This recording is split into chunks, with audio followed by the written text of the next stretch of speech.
Porquanto tudo o que foi escrito no passado foi escrito para nos ensinar, de forma que por meio da perseverança e do bom ânimo proveniente das Escrituras, mantenhamos firme a nossa esperança. A paz do Senhor para os irmãos, aqueles que me ouvem, uma boa tarde. Diante de um tema de muito debate, muita enquete, muitos comentários a respeito do tanque de Betesda, achei por bem também trazer o meu parecer a respeito desta questão. Evangelho de João, capítulo 5, versículo 4. A Bíblia nos fala que existia um tanque chamado Betesda. Este tanque ficava ao lado do templo de Salomão, que mais tarde se tornara o templo de Herodes. E a palavra nos diz que de ano em ano descia um anjo ali no tanque, e ali havia grande quantidade de enfermo, cego, coxo, aleijado, aguardando o anjo descer e movimentar as águas. Quando ele movimentava as águas, o primeiro que descia ali era curado de qualquer enfermidade que tivesse. O grande debate está ali. Muitos dizem que esta palavra foi acrescentada e essa palavra não condiz. Um anjo descia e agitava as águas e curava as pessoas. Muitos dizem que ali havia também um templo pagão da mitologia grega. Ao lado deste templo pagão existia um tanque também, e ali havia a porta que as ovelhas passavam do lado deste tanque, e quando as ovelhas passavam, as águas eram movimentadas e as pessoas desciam ali na água e se sentiam melhores de suas dores. Então, a mitologia grega.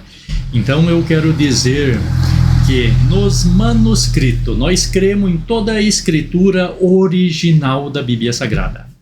Então, o manuscrito sinático e os vaticanos não contêm esta palavra. Um anjo descia e agitava as águas. Esses dois manuscritos que eu citei são do século IV, 400 anos depois de Cristo.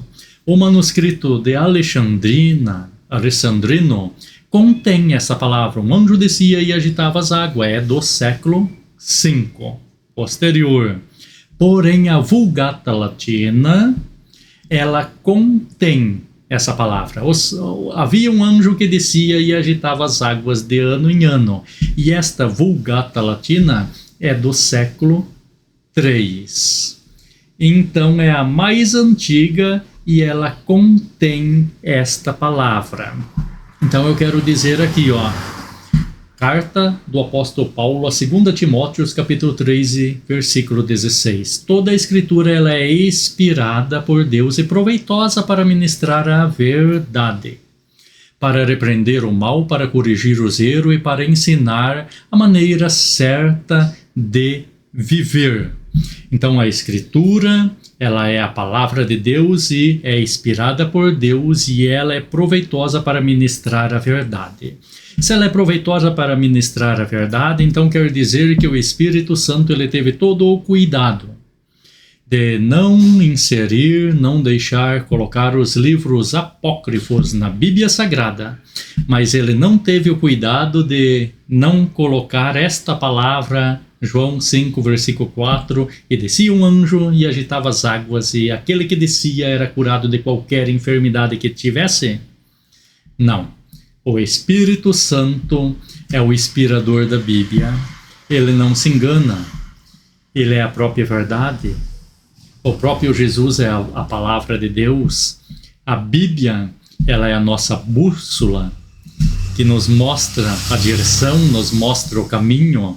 Então, diante do meu parecer, eu quero dizer que a Bíblia é inspirada e nós não podemos admitir agora, nesses últimos tempos, antes da vinda de Cristo, muitos se levantarem com contradições e dizer, esta palavra não pode, anjo não descia por causa disso, daquilo e mais daquilo.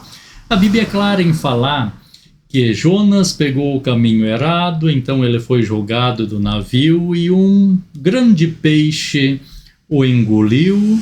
Ele passou 3 dias dentro desse grande peixe e o levou para Nínive e o lançou em terra seca, lá na praia.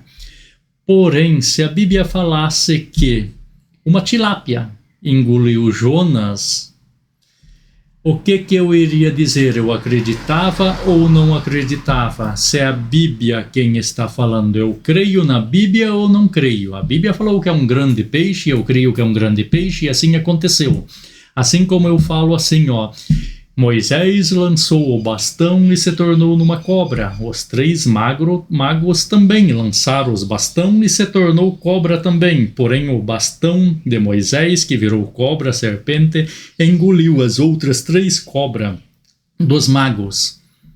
Está nos manuscritos, é bíblico e nós devemos acreditar, porque nós cremos que a palavra de Deus é inspirada pelo Espírito Santo e é a inerente palavra de Deus que nos mostra uma direção e um caminho, e por ela nós seguimos, estamos caminhando e vamos encontrar o Pai lá no céu, no arrebatamento. Então, fique com esta palavra. Graça e paz da parte do Senhor, o nosso Salvador, que morreu na cruz do Calvário para nos dar vida e vida com abundância. Amém.